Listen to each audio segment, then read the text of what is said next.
আল্লাহ কয় অজাল্লাল্লাহ আলাইকুমুল গামামা, সে মরুর বালিয়াড়ি সাগরের পাড়ে উত্তপ্ত বালির উপরে তোমরা যখন এসে আশ্রয় নিয়েছ, কেনান যখন ডুবে যাচ্ছিল, লাম্মা তগাল মা উ হামাল না কমফিল জারিয়া, কেনারে এই পর্যন্ত ডুবে গেছে, পানি শুধু বাড়ে।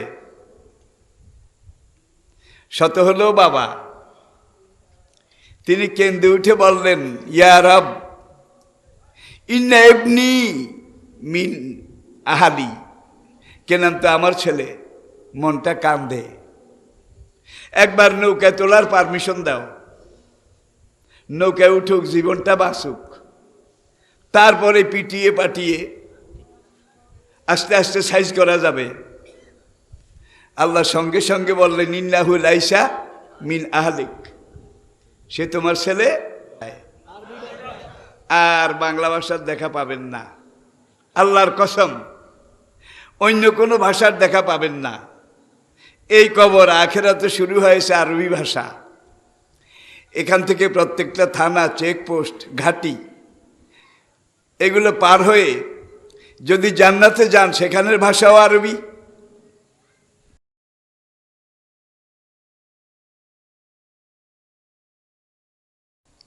সেই মহান মালিকের দরবারে আসুন, সকল প্রকার জড়তা, দুর্বলতা, সংকীর্ণতা, আবিলতা, হীনমন্যতা ঝেড়ে ফেলে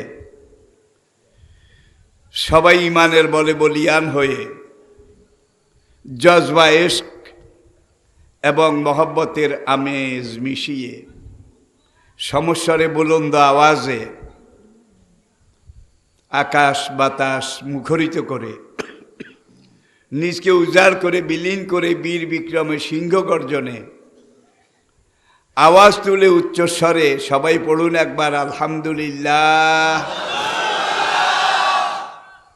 আমি বয়স্ক মানুষ, অসুস্থ মানুষ, কোনো রোগ ব্যায়াম যদি নাও থাকে, ফার্সি ভাষার একটা প্রবাদ, এক পীরি সদ বিমারি, একটা বার্ধক্য, বুড়ো বয়স, এটার নাম হলো বিমার না থাকলেও 100 বিমার আছে, ঠিক কিনা বলেন? দায় না পড়লে এখন আমি সহজে মাহফিলে যাই না, আর যেখানে যাই শুরু থেকে আমি একটা নিয়ম লালন করি, ধারণ করি, সেটা হলো যেখানে আমি কথা বলতে যাই সেখানের অবস্থা, প্রেক্ষাপট, জরুরত, প্রয়োজন, এটাকে সামনে রেখে আমি একটা মাহফিলে শুধু একটা বিষয়ের উপরে কথা বলি। গ্রাম বাংলা একটা কথা আছে, 13 ক্ষেতের বেগুন একত্র করলে তরকারির স্বাদ পাওয়া যায় না। নানান দিক থেকে নানান কথা যদি বলি, আপনারা কিছুই নিয়ে যেতে পারবেন না। হয়তো শুনতে একটু ভালো লাগছে, কিন্তু একটা নির্ধারিত বিষয়ের উপরে, বিদেশে অবশ্য তারা বক্তাকে বিষয় নির্ধারণ করে দেয়, আমাদের দেশ এখনো এর দূর এগোতে পারেনি।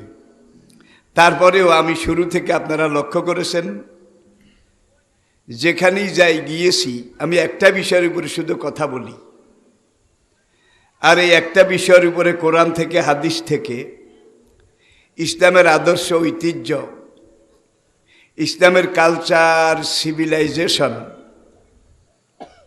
এগুলো সম্পর্কিত কোরআনের অন্যান্য আয়াত, অন্যান্য হাদিসের রেফারেন্স, এগুলো এই বিষয়টার সাথে একত্রিত করে, সম্পৃক্ত, সংযুক্ত করে একটা বিষয়কে আমি পরিষ্কার করার চেষ্টা করি।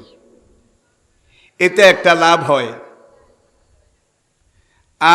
যারা জনতা, আপনারা, আমরা এখান থেকে অন্তত একটা বিষয়ের উপরে কিছু শিক্ষা এটা নিয়ে যেতে পারি। যেহেতু এখানে একটা দ্বীনি মাদ্রাসা আছে, যার জন্য আমি এখানে আসার পরে চিন্তা করেছি আজকে আমি একটা বিষয়ের উপরে কথা বলবো, বিষয়টা হলো আরবি ভাষা। কি? আরবি ভাষা। আহেবুল আরবি আলে সালাস, হুজুর নবী করিম সাল্লাল্লাহু আলাইহি ওয়াসাল্লাম ইরশাদ করেছেন, তোমরা আরবি ভাষাকে মহব্বত করো, আরবি ভাষা শিখো, আরবি ভাষা শেখার চেষ্টা করো। লেয়ান্নি আরবি, কেননা আমি মুহাম্মদ সাল্লাল্লাহু আলাইহি সাল্লাম আরবি ভাষী। অল কোরআন ও আরবি, তোমাদের জীবনের সংবিধান, তোমাদের কনস্টিটিউশন অফ লাইফ, এটা হচ্ছে কোরআন। কোরআনের ভাষাও আরবি। অলিসান ও আহলিল জান্নাতে আরবি। আর যখন মানুষ জান্নাতে যাবে, জান্নাতের ভাষাও আরবি। এখন আমরা এখানে 50, 60, 70, 80 বছর বাঁচি। এই জীবনটার পরে আরেকটা জীবন আছে না নাই? সেই জীবনটার নাম পরকাল। সেই জীবনটার নাম পরকাল। সেই জীবনটার নাম অলবাসে বাদাল। মরার পরে আবার আপনাকে জিন্দা করা হবে, আপনি জীবিত হবেন। এই জীবনে যেখানে যা যত কিছু করেছেন, প্রত্যেকটা কাজের পুঙ্খানুপুঙ্খরূপে জাররা জাররা কড়া ক্রান্তি হিসাব নেওয়া হবে নাকি হবে না? জাররাতিন খায়রাইয়ারা জাররাতিন শাররাইয়ারা। ভালো করেছেন সেটাও পাবেন, মন্দ করেছেন সেটাও পাবেন। যখন আপনি আমরা মরে যাব, প্রথমে আমাদেরকে কবরে দাফন করা হয়। হুজুর ইরশাদ করেছেন, আল কবর আউয়ালু মানজিলিম মিন মানাজিলিল আখিরা। আখিরাতের অনেকগুলা চেকপোস্ট আছে, ঘাঁটি আছে, থানা আছে। আখিরাতের প্রথম থানা হলো কবর, প্রথম মঞ্জিল। এই কবরের হিসাবে যারা পাশ করতে পারবে, আল্লাহ পাক বলছেন, ফাসাউফা ইউহাসাবু হিসাবান ইয়াসীরা।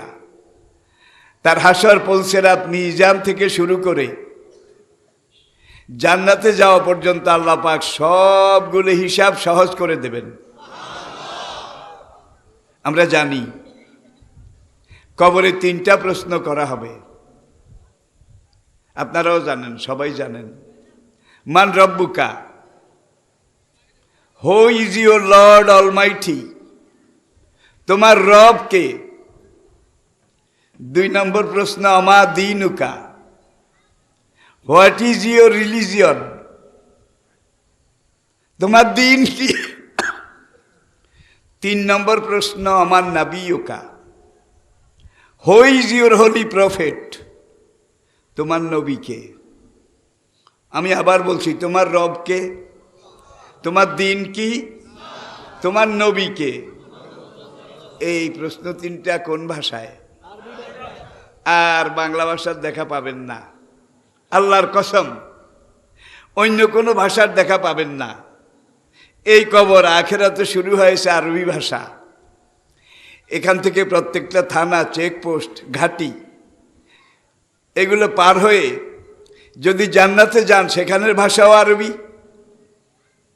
আর ভাগ্য বিপর্যয়ে যদি জাহান্নামে যাওয়া হয়, সেখানের ভাষাও আরবি। আমি কি বুঝাতে পেরেছি? আদম আলাইহিস সালাম আমাদের আব্বা। ওয়াল্লামা আদম আল আসমা কুল্লাহা। এই আয়াতের তাফসিরে মুফাসসিরিনে কেরাম লিখেছেন, আদম আলাইহিস সালামের শরীরে মোটা মোটা মেন 360টা রোগ ছিল।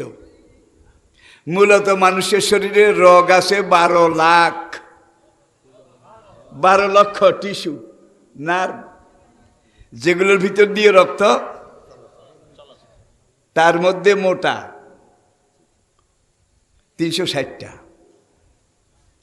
প্রথম মানুষ বাবা আদমের এক একটা রগের ভিতরে আল্লাহ 2 লক্ষ রকমের ইলম দিয়েছিলেন। আদম আলাইহিস সালাম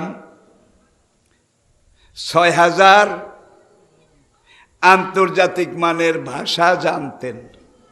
6000 জাতিসংঘ এবং ওআইসির হিসাব অনুযায়ী আজকে পুরা দুনিয়াতে মানুষ 5,500 ভাষায় কথা বলে। 5,500, তাহলে 6,000-এর বাকি কত? 500। সময়ও প্রায় শেষ, ভাষার ব্যবহারও প্রায় শেষ পর্যায়ে। এটা আদমের মিরাস, উত্তরাধিকার। আদমের ভাষা আরবি, মা হাওয়ার ভাষাও আরবি, যেহেতু তারা জান্নাত থেকে দুনিয়াতে এসেছেন। একটু আগে আমি বলেছি লিসান ও আহলিল জান্নাতে আরবি, জান্নাতীদের ভাষা আরবি। নূহ আলাইহিস সালামের ভাষা ছিল আরবি। নূহ আলাইহিস সালাম প্রথম মানুষ আদম আলাইহিস সালামের 10ম প্রজন্ম ছিলেন। 10ম প্রজন্ম, 10th জেনারেশন।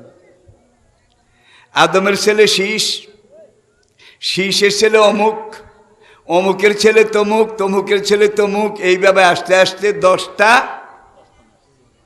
সিঁড়ি, ধাপ, স্তর, জেনারেশনের পরে নূহ আলাইহিস সালাম উলুল আজম পয়গম্বর ছিলেন। নূহের ভাষাও ছিল আরবি। আবার নূহ আলাইহিস সালামের পরে একটা ছেলে ডুবে মরেছিল, আপনারা জানেন কে নাম? নাকি নবীর ছেলে হয়েও বোধহয় বাঁচা গেছে। পাটারি ছেলে পাটারি, সম্পদ থাকলেও পাটারি, সম্পদ না থাকলেও চৌধুরীর ছেলে চৌধুরী, ঠিক কিনা বলেন?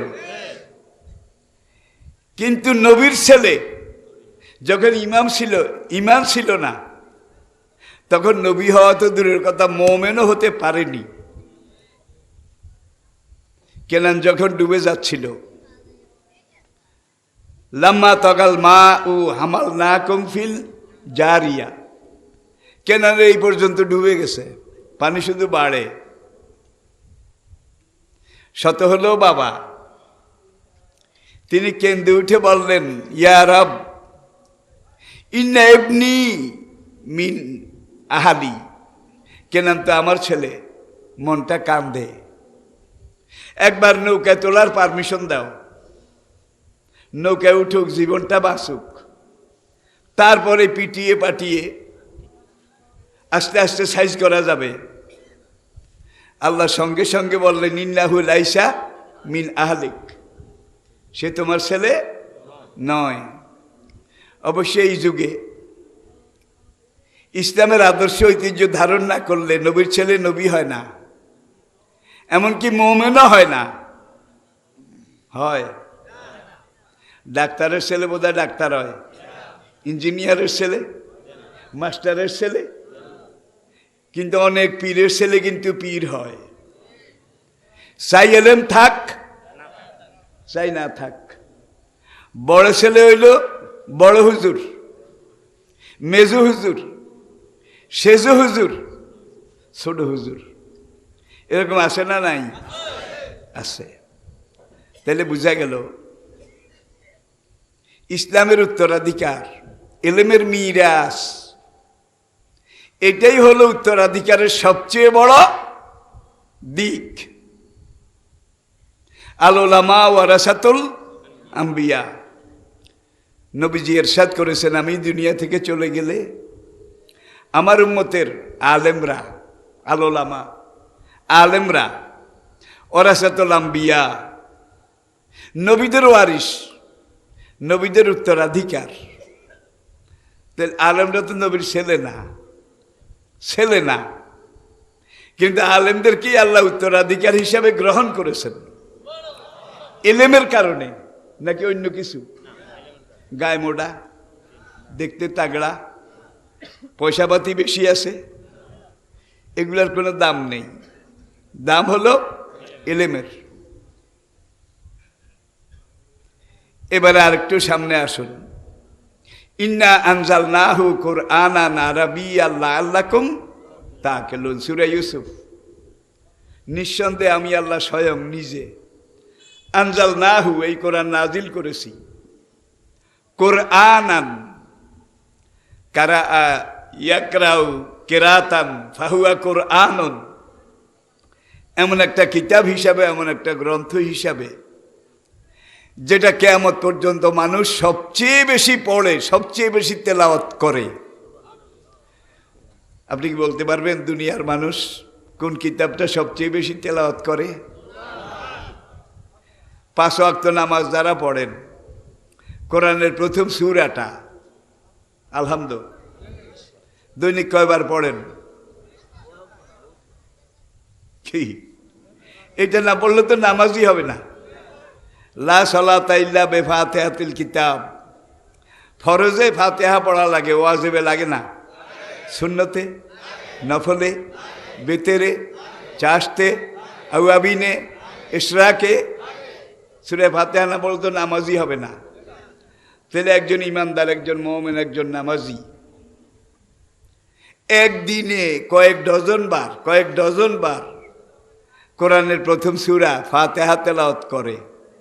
1 মাসে, 1 বছরে, 10 বছরে, 20 বছরে, 50 বছরে, যেই মুরব্বীর বয়স 80 বছর, তিনি এই সূরাটা কত লক্ষ কোটি কোটি বার পড়েছেন, এটার কোনো হিসাব কোনো ক্যালকুলেটরে করা যাবে না, দেওয়াও যাবে না। ঠিক কিনা বলেন?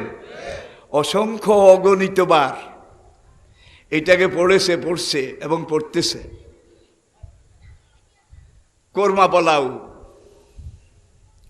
রেজালা কারি, যত ভালো খানাই হোক, একাধারে কয়েকদিন খেলে কি এটা মন থেকে উঠে যায়, আর ভাল লাগে না। ঠিক কিনা বলেন?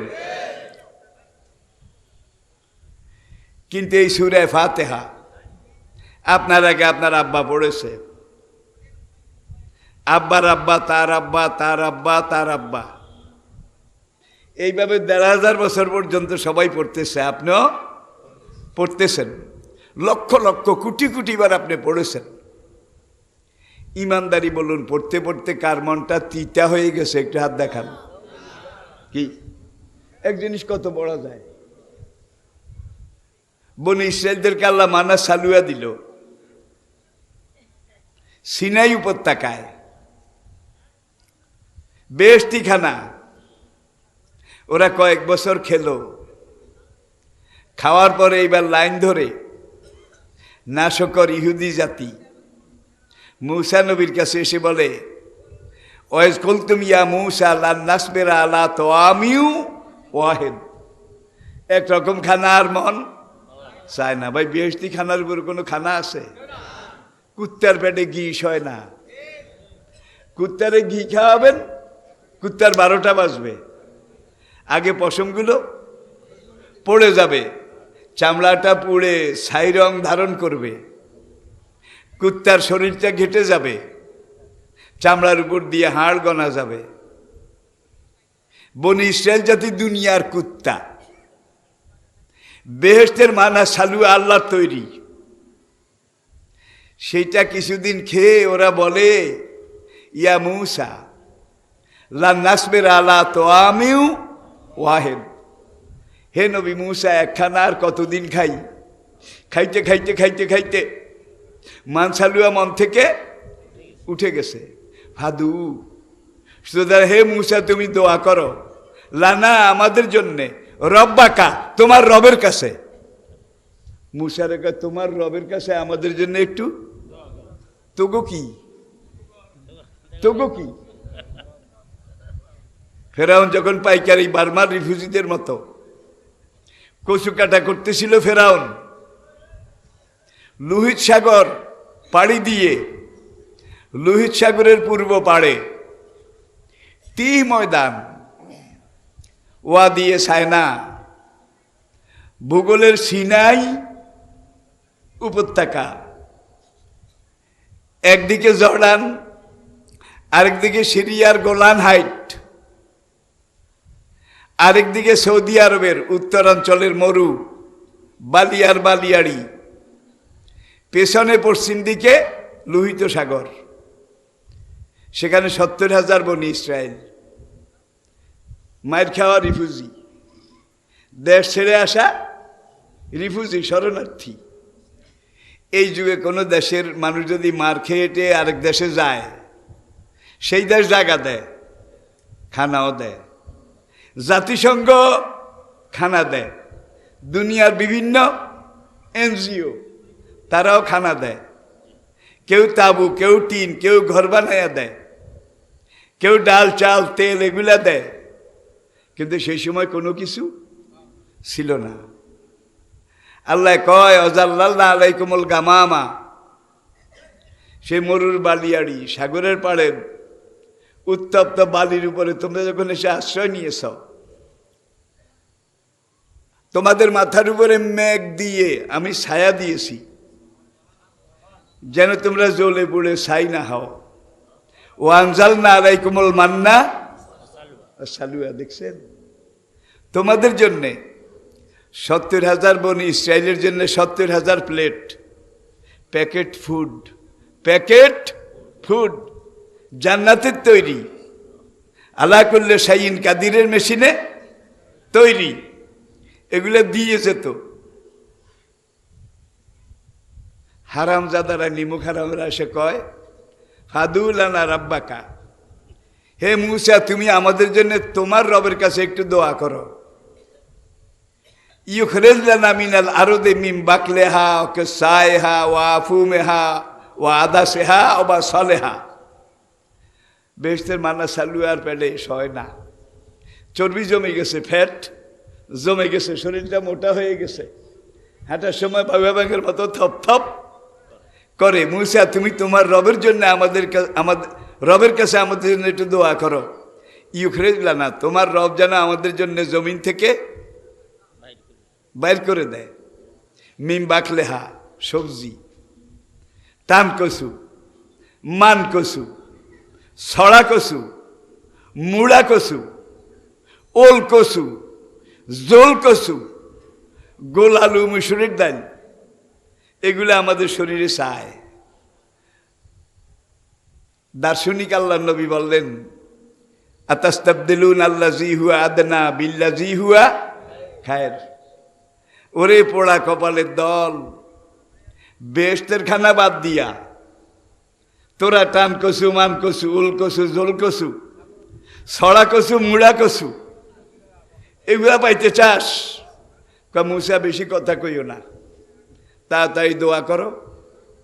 এই কচু গেছু এগুলো যদি না হয় তাহলে তোমাকে দোনো বাইরে আগে জবাই করব।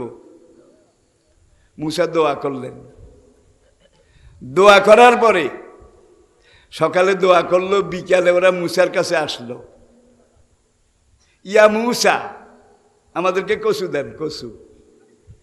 সকালে কচুর দরখাস্ত করেছে, বিকালে কচু খাওয়ার জন্য আসছে। আমাদেরকে ওল কচু, জোল কচু, ছড়া কচু, মুড়া কচু, গোল আলু, গাজর, শালগম, মূলা এগুলা দেন। মুসায় কয় এগুলা তো আর বেহেশত থেকে আসবে না, এগুলা পার্থিব দুনিয়াবি জিনিস। এগুলা খেতে হলে আগে জমিন চাষ করতে হবে। কি? আগে জমিনকে তৈরি করতে হবে, আগাছা পরগাছা, জঙ্গল টঙ্গল পরিষ্কার করতে হবে, তারপরে মাটিটাকে ভেঙ্গে চুরে চূর্ণ বিচূর্ণ করতে হবে। 4000 বছর আগের খনার বছরের মধ্যে পড়েছি, 16 চাষে মূলা, তার অর্ধেক তুলা, তার অর্ধেক ধান, বিনা চাষে পান। খনার বছরের কথা। এখন মুসা বললেন কালকে সকালে তোমরা আসো, এই যে বিশাল ময়দান পড়ে আছে এটাতে আগে আল দাও, আল চাষ করো, জমি তৈরি করো, মাঠ রেডি করো। সকালে আসছে, এসা কয় মুসা নাঙ্গল তো দরকার, নাঙ্গল। মুসাকে কত নাঙ্গল লাগবে কও। মুসা আলাইহিস সালামের অনুসারীদের মধ্যে কিছু কর্মকারা ছিল, কামার কামার, তারা নাঙ্গল বানাইয়া দিল। এবার নাঙ্গল হইল, গরুর দেখা নাই, নাঙ্গলটা টানবে কে? এইবার কয় ইয়া মুসা, নাঙ্গল তো হইল, গরু দাও। গরু এত সস্তা না, আল্লাহ গরু দেবে না। তোদের জমি তোরা চাষ করবি, ওরা কেমনে চাষ করবো? কয় দুইডবি বলদ আর একটা চাষি, একজনে নাঙ্গল চেপে ধরবি আর দুইটা কান্দে লাগাইয়া নাঙ্গল ঠেলবি। তাই হয়েছে। 40 বছর যারা বেহেশতি খানা মাংস হালুয়া খাইছে, শরীর ফ্যাট হয়ে গেছে, মোটা হয়ে গেছে, চর্বি জমে গেছে, এদেরকে যখন কান্দে লাগাইয়া ঠেলা দিছে, 1 ঘন্টা ঠেলার পরে কান ফেটে টপ টপ করে রক্ত পড়তেছে। এও কি সম্ভব?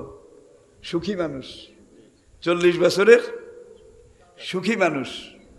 বিকালে কয় মুসা নাঙ্গল তো ঠেলা যায় না। মুসা বলেন হোয়াই নট, লেমাজা, কেন ঠেলা যায় না? কে দেখেন কাম কি আমাদের আছে, সব খালবাকল উঠে গেছে। কারণ জমিতে না হইলে তো কচুও হবে না, মূলাও হবে না, গাজর শালগম কিছু। মুসা তুমি অনুমতি দাও, যে দূর হইছে এর দূরের মধ্যে আমরা লাগাই, এর দূরের মধ্যে। মুসা কাচ্চা লাগাও। ওরা বীজ রোপণ করলো, আর মাঝখানে এই কচু, আলু, সবজি, এগুলা গাছ বড় হয়ে ম্যাচিউর্ড হয়ে খাওয়ার উপযুক্ত হওয়ার আগ পর্যন্ত ওরা শুধু লোহিত সাগরের পানি আর মাঝে মাঝে আল্লাহর কুদরতে 2-1টা মাছ সাগর থেকে উঠেছে, এগুলা খাইছে। 2 মাস পরে মুসার কাছে কয় সময় তো পুরা হয়ে গেছে, এইবার বোধহয় কচুও হয়েছে, আলুও হয়েছে, গাজর শালগম। মুসাকে বস্তা টস্তা লই যা, ক্ষেত থেকে এগুলা তুলে আন। গিয়ে দেখে কচুর ছড়া মুড়া তো দূরের কথা, কচু গাছও নাই। আলু গাছ এক নাল উঠে লাল হয়ে মরে গেছে, গাজর শালগম কিচ্ছু নাই। মুসাকে নাইতাতে কি হলো, গাছগুলা আছে তো, মরা ধরা শুকনা পাকনা গাছ। কয় তাইলে এক কাজ কর, আরেকবার চাষ করার আগে, সামনের বার চাষের ফসল আসার আগ পর্যন্ত এই কচু গাছ, আলু গাছ, গাজর শালগমের এই মুড়া বুড়া পাকনা গাছগুলা সিদ্ধ করে খা। এখন সিদ্ধ করে যখন এই পাকনা কচু গাছ, আলু গাছ খাওয়া শুরু করেছে, আল্লাহর লবণের দাম বাড়াইয়া দিছে। একে তো কচুর নিরামিষ, আরেকটা হইল সবজি গাছের নিরামিষ, আরো খাইছে নুন ছাড়া। একদিন খাইছে পর সবার পেট ডাইরেক্ট হয়ে গেছে। ডাইরেক্ট বুঝেন, বাটার নাই, ডাইরেক্ট। আর এইভাবে ডাইরেক্ট পাতলা পায়খানা যদি হয়, তার শেষ পরিণতি কিন্তু রক্ত আমশা, কি ব্লাড ডিসেন্ট্রি, সবগুলার রক্ত আমশা হয়ে গেছে। সারাদিন হাগে, পেট থেকে রক্ত যায়। 1 সপ্তাহ এইভাবে হাগার পরে সবগুলার পাশা নিতম্ব, যেগুলা মোটা মোটা থল থল করতো, এগুলা তালের বিচির মধ্যে এতটুক হয়ে গেছে। হাতের বাজু এগুলা বাঁশের কঞ্চির মতো চিকন হয়ে গেছে। পুরা শরীরটা কঙ্কালে পরিণত হয়েছে। দুর্ভিক্ষ, ক্রাইসিস, সব আমসার রোগী। মুসার কাছে এসে বলল যে আমরা তো শেষ। তোমার নবুও তো মানি না, তোমার নবীও মানি না, তুমিও মিথ্যুক, তোমার ভাই হারুনও মিথ্যুক। এই সময় আবার নেতা একজন আসলো, নেতা, নাস্তিক নেতা, ব্লগার নেতা, তার নাম কোরআন আল্লাহ উল্লেখ করেছেন সামেরি। কি নাম? সামিরি কয় মুসা মিথ্যা, হারুনও মিথ্যা। এরা ধর্মের কথা বলে ক্ষমতা দখল করতে চায়। কথা হইলে এই যুগে না, সব যুগে ছিল। ধর্মের কথা বলে ক্ষমতা দখল করতে চায়, এই যুগে বোধহয় বলে না। বা ঈশার মতো সোজা মানুষ, সরল মানুষ দুনিয়ার মানুষের নবুয়তের ইতিহাসে আরেকজন নাই। সবচেয়ে সোজা সরল এই বেটা জর্ডান নদীর পাড়ে সারমন পর্বতের উপরে দাঁড়িয়ে জীবনের শেষ দাওয়া কাজের খুতবাটা দিয়েছিলেন। ওয়াইজ কালা ঈসা ইবনে মারইয়াম লিল হাওয়ারিয়িনা মান আনসারি ইলাল্লাহ, তোমরা কে আছো আল্লাহর কাজে, আল্লাহর পথে, আল্লাহর দ্বীন হেফাজতের জন্য আমাকে সঙ্গ দেবে, সহযোগিতা করবে। কালাল হাওয়ারিয়ুনা, তখন ঈসার অনুসারী তারা বলল নাহানু আনসারুল্লাহ, আল্লাহর কাজে আল্লাহর পথে আমরা আপনাকে সহযোগিতা করব। সরকারটা ছিল ঈসার আগের নবী মুসার অনুসারী, ইহুদি ইহুদি আর খ্রিস্টান, এরা ঈসার অনুসারী, ঠিক কিনা বলেন? সরকারের চালাচা মুন্ডা, এরা মাঠে গুজব রটাইয়া দিল যে ঈসা ওয়াজ করে করে ধর্ম প্রচারের নামে ক্ষমতা দখল করার পরিকল্পনা করতেছে। দেখছেন এত সোজা সাজা বেড়া।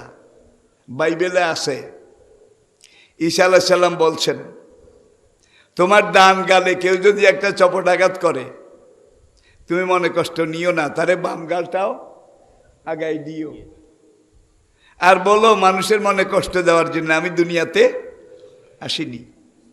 আমার ডান গালে একটা থাপ্পড় মেরেছ, তোমার রাগ যদি কমে গিয়ে থাকে, তুমি যদি নর্মাল স্বাভাবিক হয়ে থাকো তাইলে ওকে, আর রাগের টেম্পারেচার এখনো যদি বেশি থাকে তাহলে এই গেল একটা দাও, দিয়া টিয়া তোমার রাগ কমাইয়া নর্মাল হয়ে তুমি বাড়ির দিকে যাও, কারণ আরেকজনের আশা নষ্ট করার জন্য আমি দুনিয়াতে তিলকার রুসুল হাতবাল না বাদুহ মালা বাদ, সমালোচনা নয় ভাই। এত সিধা সরল হইলে এই যুগে বোধহয় ভাত মিলবে, জোরে কন। ইতিহাস অনেক দীর্ঘ, আমি ছেড়ে দিচ্ছি এখানে। সরকারের পক্ষ থেকে পুলিশ আসলো, জায়গায় জায়গায় প্রচার করা হলো যে ঈসা নবুয়তের নামে, ধর্মের নামে ধর্মগ্রন্থ ওয়াজ করে প্রচার করে জনমত বিভ্রান্ত করে ক্ষমতা দখল করতে চায়। এই অভিযোগ আগে ছিল, আজকে তো নাই। আছে আছে, তাহলে দেখা যায় ইতিহাস একই গতিতে এসেছে। সঙ্গে সঙ্গে পুলিশ পাঠানো হলো। রাষ্ট্রদ্রোহী কে? যেই বেড়ায় পাতের মাছটা উল্টাইয়া খাইতে জানে না, এই বেড়া পলিটিক্স করে, ওয়াজের নামে ক্ষমতা দখল করে, এটাকে বিশ্বাস করন যায়? পুলিশ এসে এখন তিনি এখনো কিন্তু ওই বেদির উপরে দাঁড়িয়ে আছেন, জর্ডান নদীর পাড়ে সারমন পর্বত, বেদিটা এখনো আছে, তিনি সেখানে দাঁড়িয়ে আছেন, ওয়াজ করতেছেন। পুলিশ চারদিক থেকে তাকে ঘেরাও করলো, ঘেরাও করে এবার আস্তে আস্তে আগায়, যেটাকে এই যুগে বলে চিরুনি অপারেশন, কম্বিং অপারেশন। আসামি যাতে পলাইতে, সামনে থেকে পিছন থেকে ডাইন থেকে বাম থেকে পুলিশ এইভাবে আস্তে আস্তে আস্তে আস্তে যখন একবারে কাছে আসলো, এবার এই দিকের পুলিশ বলে আমরাও থাবা দেবো, তোরাও দে। পিছনের পুলিশ বলে আমরাও ধরবো, তোরাও ধরবি, একত্রে একইবার, যেন ভাগতে না পারে, কারণ রাষ্ট্রদ্রোহী।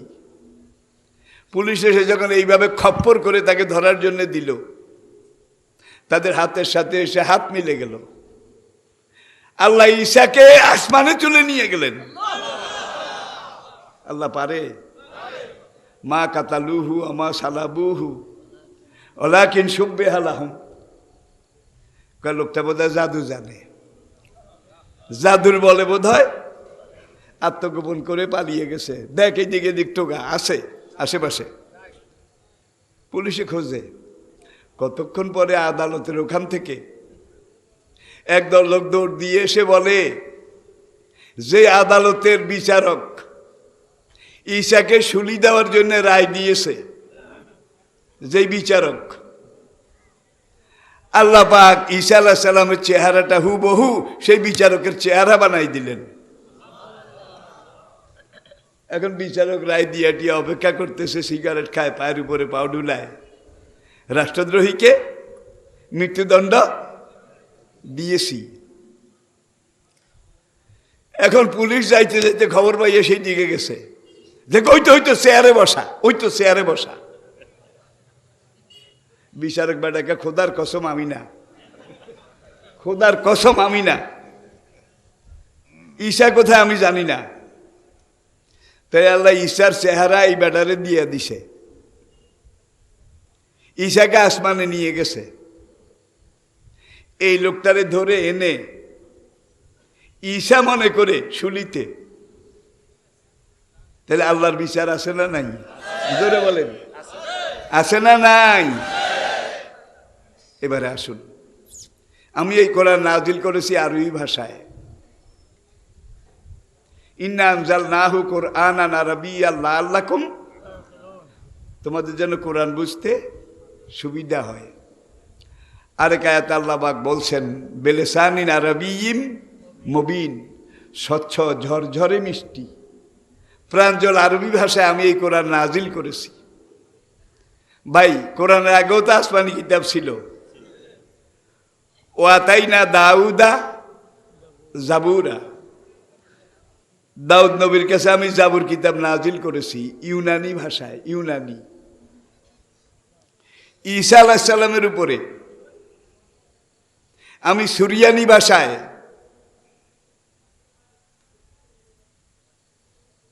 ইনজিল কিতাব নাজিল করেছি। মূসা আলাইহিস সালামের উপরে আমি হিব্রু ইব্রানি ভাষায় তাওরাত কিতাব নাজিল করেছি। এই তিনটার কথা আমরা জানি, তাওরাত, জাবুর, ইনজিল, কোরআন। মাসালুহুম ফিত তাওরাতে ওয়া মাসালুহুম ফিল ইনজিল ওয়া আতাইনা দাউদা জাবুরা, এই তিনটা কিতাবের কথা আল্লাহ কোরআনে উল্লেখ করেছেন। আচ্ছা ভাই, সেই দাউদের কিতাবের ইউনানি ভাষা, মূসার কিতাবের ইব্রানি ভাষা, ঈসার কিতাবের সুরিয়ানি ভাষা আজকে দুনিয়ার কোথাও আছে? নাই, বহু আগে হারিয়ে গেছে। এখন তারা ইনজিল নামে যেটা কয়, তাওরাত নামে যেটা কয়, এইটা আসল না নকল?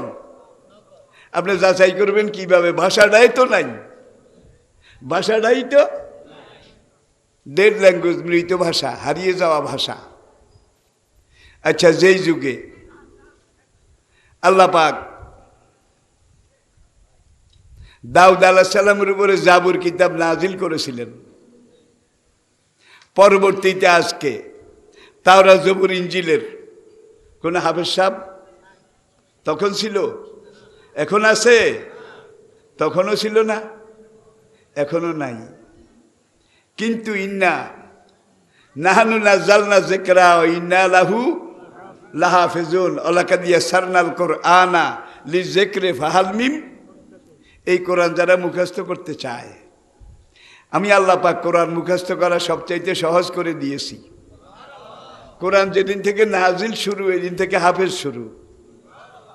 আমি বোধহয় বেশি বলছি। ঐতিহাসিক বালাজুরি লিখেছেন, অন্যান্য ঐতিহাসিকরা লিখেছেন, বিদায় হজের দিনে আরাফাত ময়দানের দক্ষিণ পূর্ব কোণে 1,24,000, বালাজুরির বর্ণনা 1,40,000 সাহাবী ছিলেন। তারা সবাই হাফেজে কোরআন ছিলেন। সাহাবারা একবার শুনলেই মুখস্থ হয়ে যেত। তাহলে কোরআন একদিকে কাগজে লেখা আছে, আরেকদিকে মোমেনের সিনায় সিনায় মুখস্থ আছে, মুখস্থ আছে। কাগজের লেখা জ্বালিয়ে ফেলা যায়, কাগজের লেখা মাটিতে গেড়ে ফেলা যায়, সাগরে ফেলে দেওয়া যায়, কিন্তু এখানের লেখা এটার বোধহয় শাবল দিয়ে উড়ানো যায়, রামদা দিয়ে বোধহয় উড়ানো যায়। এটাকে উঠানোর যত চেষ্টা করে এটা উঠে না, আরো জল জল করে জ্বলে উঠে। 2019 31শে ডিসেম্বর ওআইসির হিসাব অনুযায়ী বর্তমান পৃথিবীতে 4,34,00,000 আন্তর্জাতিক মানের হাফেজে কোরআন জীবিত আছে। কিন্তু তাওরাতের একজন হাফেজ, জবুরের ইঞ্জিলের একজন হাফেজ, সেই যুগে ছিল না, এখনো নাই, কখনো ছিল না। কোরআন যেদিন থেকে নাজিল শুরু, এদিন থেকে কাগজেও লেখা আছে, চামড়ায়ও লেখা আছে, নাকি নাই? কলবে কলবে, হৃদয়ের গভীরতম কন্দরে কন্দরে লেখা আছে, ঠিক কিনা বলেন? ইমাম মাহাদি আসবেন, তার ভাষা আরবি হবে। ঈসা আলাইহিস সালাম আসবেন, তার ভাষা আরবি হবে।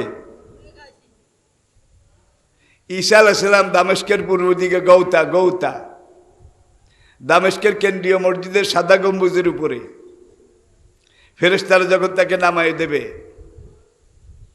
তার গায়ে 2টা চাদর থাকবে, ধূসর রঙের, দুমা রঙের। একটা চাদর গায়ে জড়ানো থাকবে, আরেকটা চাদর পরনে থাকবে। সেখান থেকে নেমে এসে তিনি দেখবেন যে দামেস্কের কেন্দ্রীয় জামে মসজিদে ফজরের নামাজের জামাত শুরু করার জন্য একামত হয়ে গেছে। ঈসা আলাইহিস সালাম মসজিদের গম্বুজ থেকে নেমে আসবেন। এসে যখন মসজিদে ঢুকবেন, ইমামের জায়গায় থাকবেন ইমাম মাহাদি। মুসল্লিরা বলা বলি করবে, হাজা ঈসা ইবনে মারিয়াম, এই যে ঈসা এসে গেছে, ঈসা এসে গেছে। ইমাম মাহাদি ইমামতের জায়গা থেকে পিছনে চলে আসবেন, এসে নবী ঈসাকে বলবেন, ফাদ্দাল, দয়া করে আপনি যান ইমামতি করুন। তখন ঈসা আলাইহিস সালাম বলবেন, কেন আমি ইমামতি করব? আমি তো তোমাদের ইমাম নই, আমি নবী হিসাবে আসি নাই, আমি তোমাদের নবীর একজন উম্মত হিসাবে এসেছি। তাহলে ঈসা আলাইহিস সালাম দুনিয়াতে আসবেন নবী হিসাবে না, কি আমাদের নবীর উম্মত হিসাবে। ইমাম মাহাদি তিনি ইমামতি করবেন, আর ঈসা আলাইহিস সালাম বলবেন, ইক্তাদাইতু বিহাযাল ইমাম। আপনাদের বোধহয় অসুবিধা হয়, আমার পরে আপনারা ওয়াজ শুনবেন। মুহতারাম মুআজ্জিজ হযরত আল্লামা মাওলানা ফার্সি কবি সাহেব, এরপরে সালাউদ্দিন চাঁদপুরি সাহেব, খুব শক্ত আলেম কিন্তু সালাউদ্দিন চাঁদপুরি, কথার মধ্যে তথ্য আছে, তত্ত্ব আছে, শিক্ষা আছে। আমি বুড়া মানুষ, এই জন্য আগে দিয়ে আপনাদের একটু ডিস্টার্ব করলাম আর কি। আসেন আমি শেষ করে দিচ্ছি। শেষ করার আগে আরবি ভাষা আগেই বলেছি আল্লাহর বানানো, আল্লাহর তৈরি। আল্লাহর চেয়ে বড় জ্ঞানী কে? আল্লাহর চেয়ে বড় বিজ্ঞানী, মহাবিজ্ঞানী কেউ নাই। কোরআনের ভাষা, এবারত, শব্দ, অক্ষর সব আল্লাহর নিজের তৈরি, যার সবকিছু আল্লাহর তৈরি। সেটা ন্যাচারাল নয়, প্রাকৃতিক নয়, সুপার ন্যাচারাল, প্রাকৃতির বহু ঊর্ধ্বে। দেখুন কোরআন আরবি ভাষায় কেন? এনসাইক্লোপিডিয়া ব্রিটানিকা খুলুন, বিশ্ব ইতিহাসের ডায়েরি, এনসাইক্লোপিডিয়া ব্রিটানিকা 9ম সংস্করণ, 9th এডিশন। সেখানে তারা লিখেছে, holy Quran is the super book of the world. মুসলমানের ধর্মগ্রন্থ কোরআন, এইটাই একমাত্র দুনিয়ার সবচাইতে প্রাচীন, নিখুঁত, নির্ভুল, নিরঙ্কুশ, খাঁটি, নির্ভেজাল যে গ্রন্থটা, সেটার নাম কোরআন। নবী সম্পর্কে এনসাইক্লোপিডিয়া ব্রিটানিকা বলেছে, Muhammad is the superman of the world.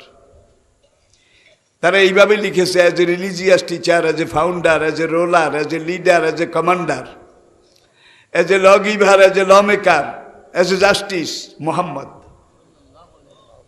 Piece be on him, peace be on him, is the superman of the world. বর্তমান শতাব্দীতে সবচেয়ে বেশি মারা হয় মুসলমানদেরকে, ঠিক কিনা?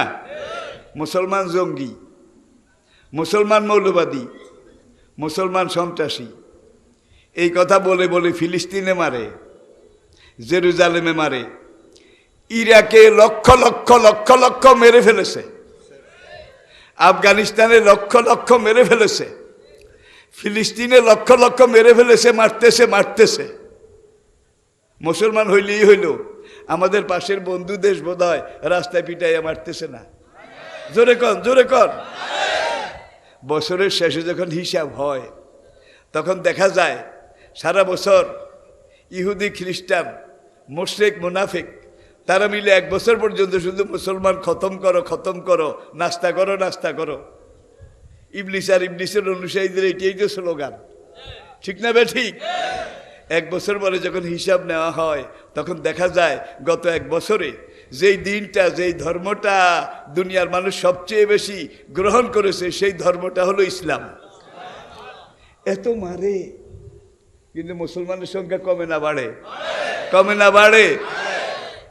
আপনার ঘরের পিছনে বাগানে একটা জীবিত গাছ, গাছটা মাটির নিচ থেকে খাদ্য, পানি সব কিছু খায়, আল্লাহর রিজেক খায়। এই গাছটার একটা ডালা আপনি কেটে নিচে ফেলে দিলেন, ফেলার পরে আপনি হাততালি দেন, একটা ডালা হলেও কেটে নামাইছি। গাছের মালিকে কয় বেশি হাততালি দিস না, যেটা কেটেছস 4 মাস অপেক্ষা কর, এটার গোড়া দিয়ে নতুন করে অন্তত 10টা নতুন ডাল বের করার দায়িত্ব আমি আল্লাহ নিছি। শহীদের সংখ্যা যত বাড়ে গাজীর সংখ্যা তত কমে, ঠিক না?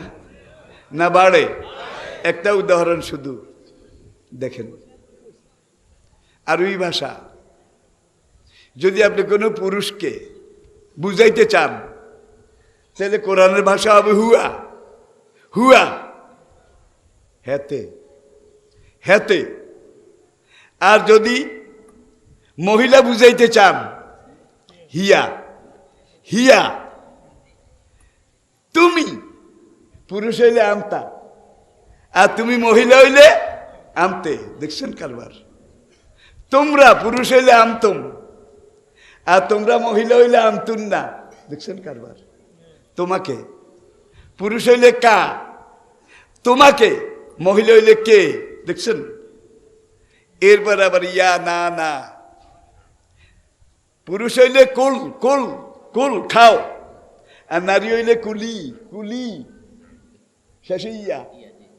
মরিয়মরে কয় কুলি অশ্রাবি, তুমি পায়ের নিচের ঝর্ণা থেকে পানি খাও, গাছের ওখান থেকে পড়া খেজুর খাও, কুলি। সিলেটে এক বিলাত প্রবাসী, সে বিলাত থেকে দেশে এসে সিলেট জিন্দাবাজার দরগা মহল্লা, সেখানে বিশাল এক ডিপার্টমেন্টাল স্টোর দিছে, বিশাল। সেটাতে পুরুষের ছবি একটা, মহিলার ছবি একটা।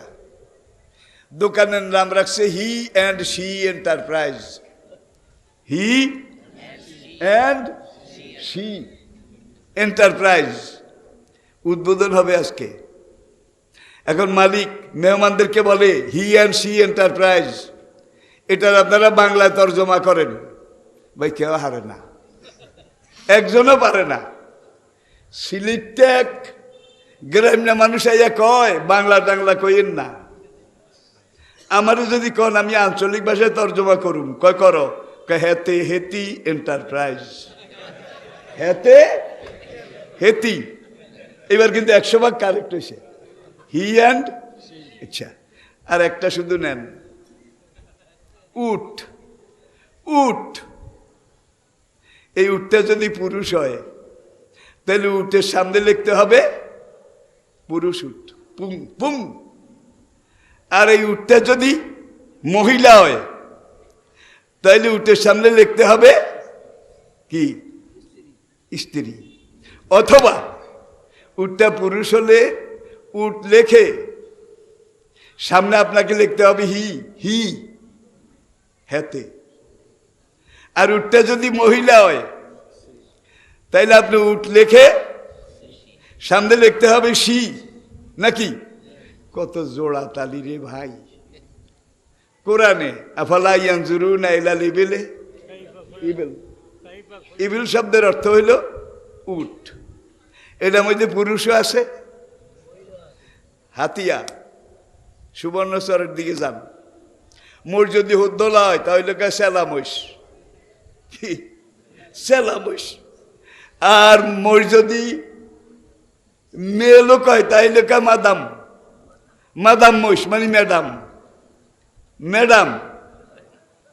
গরু যদি পুরুষ হয় বলদ গরু, গরু মহিলা হইলে গাই গরু। ছাগল পুরুষ হইলে হাঁডা, মহিলা হইলে আমি আর বললাম না।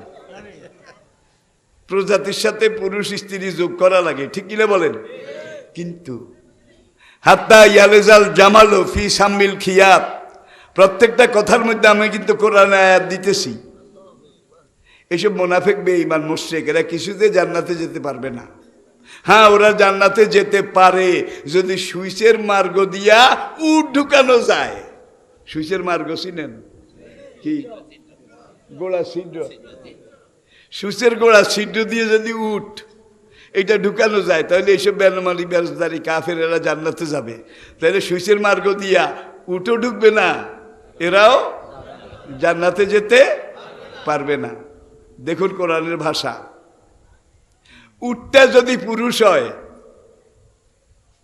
তাইলে জামালুন, জামালুন। উটটা যদি নারী হয় না কাতুন। ফাকাল আল্লাহুম রাসূলুল্লাহ না কাতাল্লাহে অসুকিয়াহা, ব্র্যাকেটে হেতে হেতি, পুরুষ স্ত্রী। এত জোড়া তালির দরকার নাই, ডাইরেক্ট ওয়ার্ড পাসিং, একমাত্র কোরআনের ভাষা।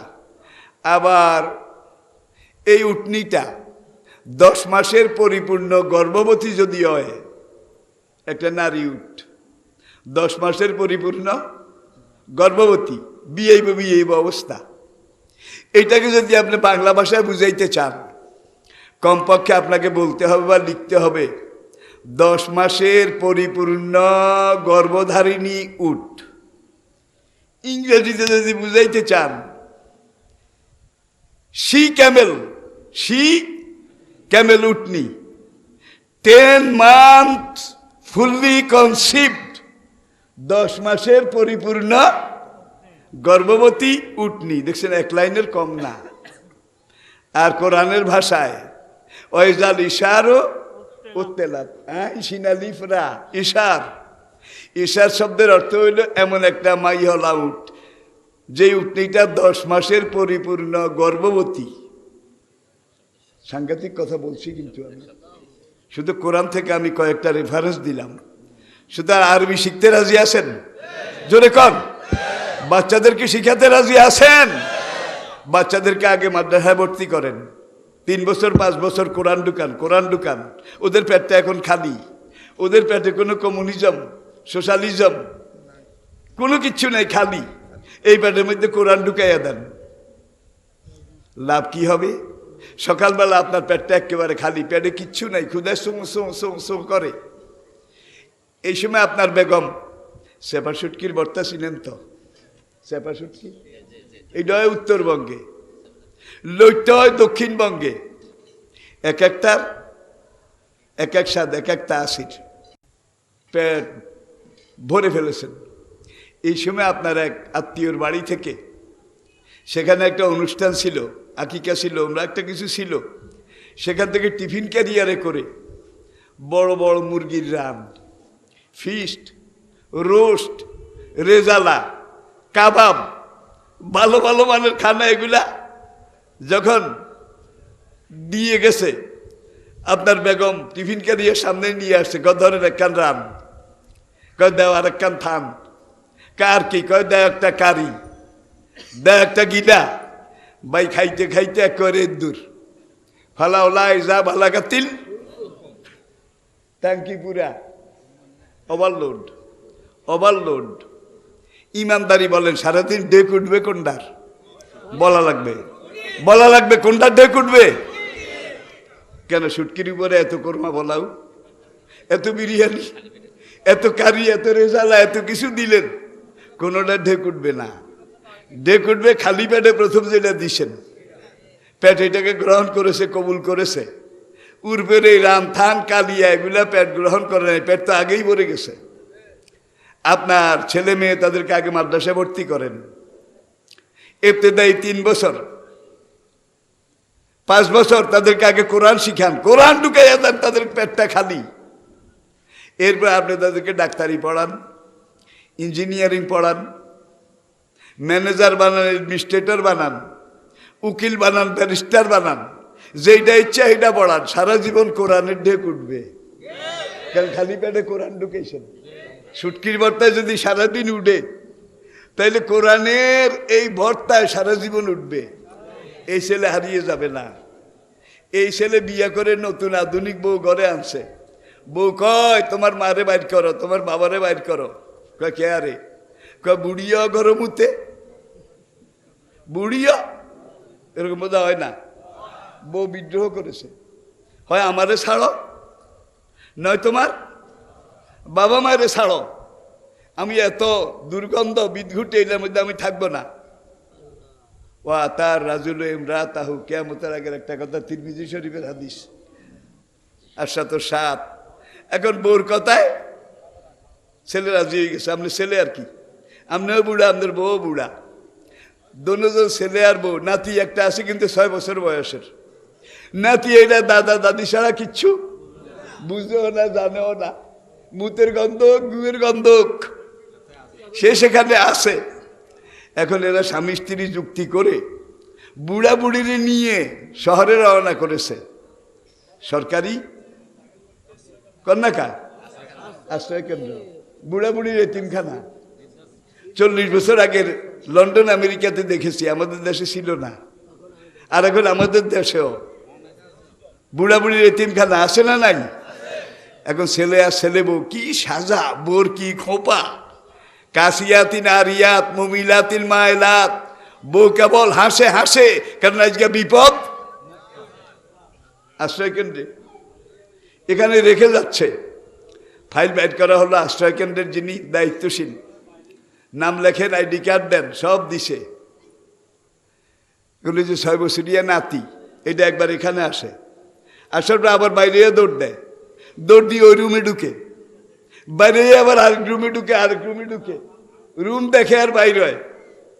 এখন ছেলের মা জিজ্ঞাসা করে, কাব্য তুমি এখানে বসো, তুমি এরকম রুমে রুমে দৌড়াদৌড়ি করো কেন? কাম্য কিছু মনে করিও না, তোমরা যখন বুড়া হবে, আমি যখন সংসারী হব, তোমার বুড়ি মা আর বুড়া বাবাকে কোন রুমটায় রাখবো, সেই রুমটা আমি পছন্দ করতেছি। এটার কা উদারিয়া খোরা, উদারিয়া অবিলো আলেদাইনে হেসানা। সুতরাং বাচ্চাদেরকে কোরআন শিখাবেন, মাদ্রাসাতেও এর করবেন, মাদ্রাসায় সহযোগিতা করবেন, দিছেন আরো দিবেন, দিতে থাকবেন মরণ পর্যন্ত। রাজি আছেন? আল্লাহ পাক আমাদেরকে বুঝার তৌফিক দান করুন। আপনারা কেউ যাবেন না। এখন ফার্সি কবি সাহেব আসতেছেন, তারপরে সালাউদ্দিন চাঁদপুরি সাহেব আসতেছেন। দোনোজনই কিন্তু শক্ত আলেম, দয়া করে কেউ যাবেন না। আর মাহফিলের মৌসুমও তো প্রায় শেষ। কি রমজান তো এসেই গেল, সুযোগটা পেয়েছেন, সদ্ব্যবহার করুন। আল্লাহ পাক আমাদেরকে বুঝার তৌফিক দান করুন। কেউ কি আমার উপরে রাগ করেছেন? আমি নিজের একটা কথাও বলি নাই, প্রত্যেকটা কথা হয় কোরআন থেকে বলেছি, না হাদিস থেকে বলেছি। মানলে আমাদের লাভ হবে, না মানলে আমাদের ক্ষতি হবে। আমার দায়িত্ব ছিল জানাই দেওয়া, আমি জানাই দিয়েছি।